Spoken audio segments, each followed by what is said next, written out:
Hi, I'm David. I work for MARTA. I'm a bus technician. My job is to keep these buses moving, to be able to keep this city moving and make sure you get to where you need to go.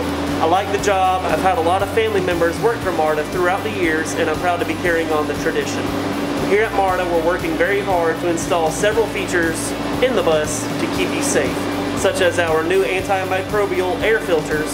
Our new filters filter out viruses, microbes, and any other airborne pathogens to make our air as clean as possible for you. We have installed a free mask dispenser at the front of the bus to make them easily convenient for you to be able to grab as needed and to keep everybody safe.